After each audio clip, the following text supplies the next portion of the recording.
You ask Tiger to calculate. This deals with linear inequalities with one unknown. The final result is x greater than 48. Let's solve it step by step. Isolate the x. Multiply both sides by inverse fraction 4/3.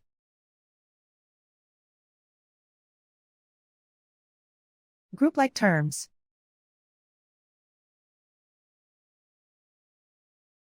Multiply the coefficients.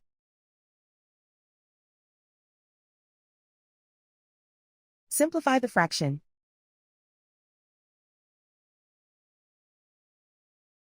Multiply the fractions.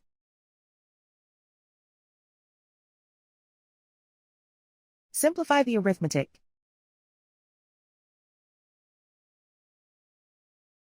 Plot the solution on a coordinate grid.